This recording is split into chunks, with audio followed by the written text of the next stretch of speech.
So today was really about David coming in and speaking to us on two really important things. What do we need cash for in a business? And most people miss the fact that cash is not just for paying salaries and for investment into plant and machinery. Cash is actually the lifeblood that you needed to keep the company going, and working capital is a big requirement. And we went on to that and said, if working capital is a big requirement, what are the ways of reducing the requirement? We gave examples of companies that work with absolutely minimal working capital. And then we went on to what does it mean to be frugal and introduced a concept called bootstrapping, which is very well known in entrepreneurial circles.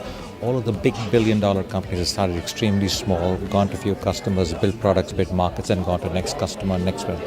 So there's actually a process which you can use to do that. That was the second part. And the last part was really fun for everybody because it was the first introduction on how to pitch and keep it really simple, keep the concept broad possible, and tell the people how you're going to solve a customer need and why what's special about it. And we gave everybody a chance to experience that. So my interest is in entrepreneurship, but it's also particularly in the area of entrepreneurial finance. So I'm actually going to do two sessions, one a little bit about money and the other one about pitching, an opportunity for you to come up and practice pitching, which something to look forward to.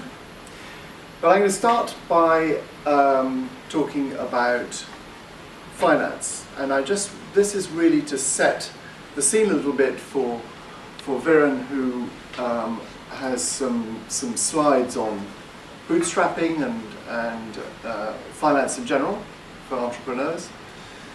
But what I want to do is to start off by asking you some questions. So why does a company, I'm not trying to be cute here, but why does a company actually need money? Can you try to, I mean, by money I mean capital to invest, right? I mean, it needs, why can't you have a company with zero money? So just you can throw a few ideas at me and I'll write them down. Why does a company need money? But you raised the point, you said you want to be able to invest. In what? Research and development. Okay, R&D. Okay. Any other investments you want to make? Staff. Staff, what are they going to do? Work for you. Yeah, come on. Assets. Sell stuff for you, maybe. Sets, okay. Right, and this is really where it comes to, because this is the point that I want you to think about for your businesses. Sources and what you're going to spend it on. So let's say uses. I don't like that expression because sources and uses mean something in accounting, but anyway.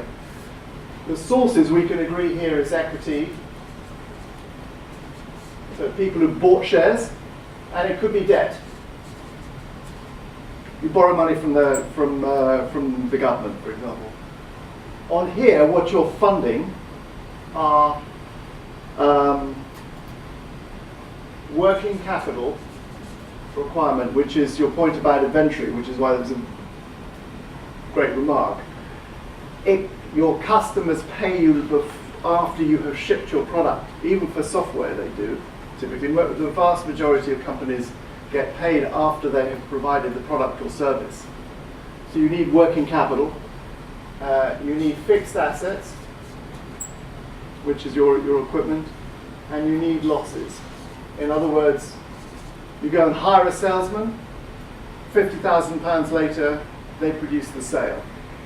That losses, in the meantime, you've made losses during the time that you've what is called invested in the business. And really, I only want you to remember really one thing. If you forget everything else I've said, just one thing, which is this portion here is often forgotten by entrepreneurs. And the problem with it is if you sell twice as much, you need twice as much of this, because it's directly proportional to sales. You'll need twice as much inventory, you'll need to have twice as, the invoices outstanding will be twice as big. So the most successful companies are often terribly short of cash. So that's all I wanted you to think about. Think about finance in those terms.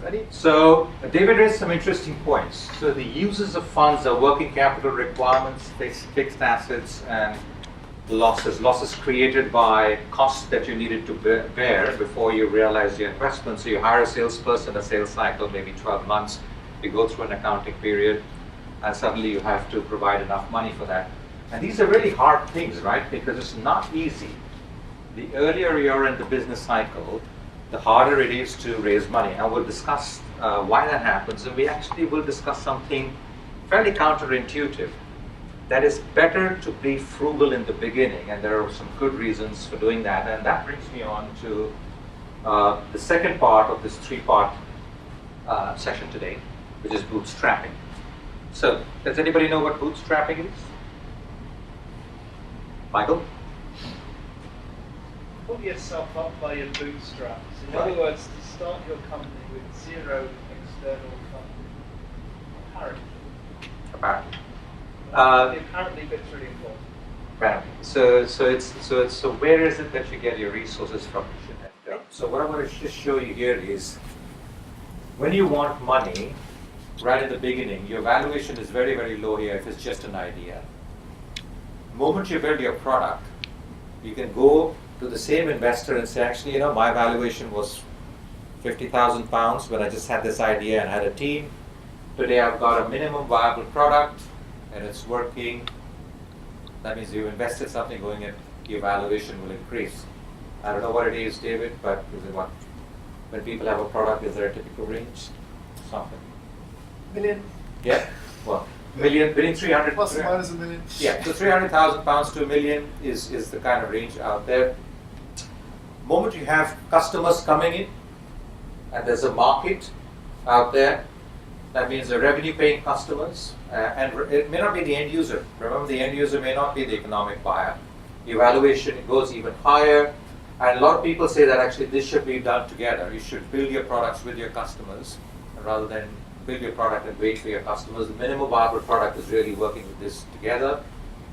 If you can prove growth, that your customers were buying and the number of customers that are increasing, that's even better, a better valuation.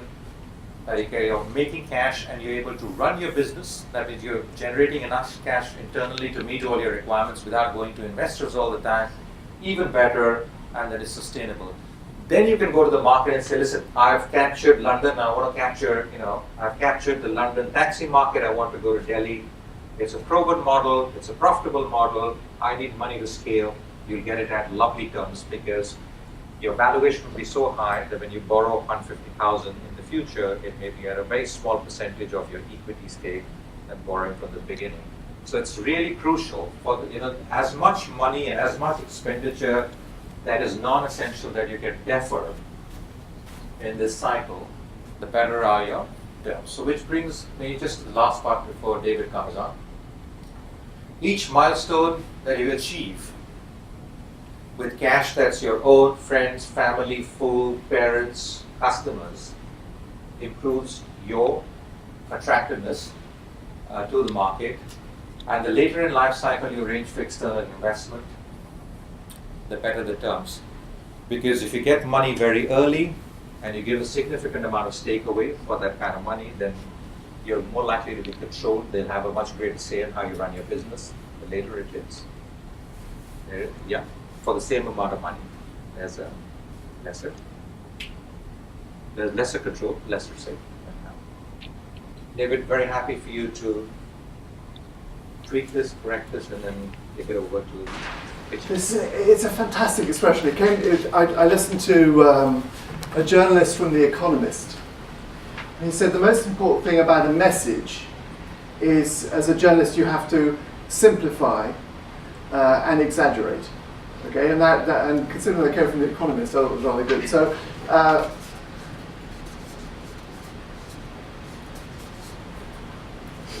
My son's business is in the area of treatment of malaria, and he talks about my medical device is to treat malaria. He doesn't say, well, actually there are 3 types of malaria, and it doesn't work at all on one of them, and really only best works on this one. And it really, because of the life cycle of the malaria thing, you have to catch at the right point, and that's all irrelevant. Simplify is that my medical device treats malaria, exaggerate. It's applicable to this. There are 1 million people who die every year, that's my target market. That's a simplify and exaggerate message. Because you only have a short time to capture our attention, the elevator pitch as it's called, so the time it takes to go from one floor to the other. You have to be able to explain, get people interested in what you're doing. So the first thing I want you to do is simplify. When I say exaggerate, let's leave that one out, but don't be modest. Okay, in what you're doing, you want to be able to talk about a need. So in the case of my son's thing, 1 million people die every year from malaria. That's a need. You want someone to address that.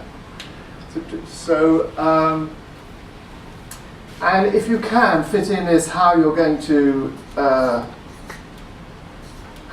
make money, or how you fit into that need, right? So just think about this, and because we're going to have a lot of opportunities for people to pitch. Well, before these sections, all the technical terms are just imaginary. But then like after attending these lessons, I think these are really coming into my brain and sort of know what they really means. And especially the pitching section today, I don't think I really have much opportunity to really speak in front of a bunch of people with my own idea. So I think this is a very good chance for me to really practice my speech and pitching in front of an audience. So next setup is spiraling innovation, but basically it's about getting to your first lot of customers. How do you talk to them? How do you develop products with them? And once you capture and dominate certain markets, how do you move on to the next segments? So it's trying to give our entrepreneurial team and colleagues and friends out here an idea of that, you can start small and aim big, and again there's a way, so it builds on the bootstrapping, but it really focuses on the customer. How do you go customer segment by customer segment to grow your business? Nobody starts with world domination or market dominations, but the companies who get there in the end actually still have followed a little beaten path onto that. So it's all going to be about that.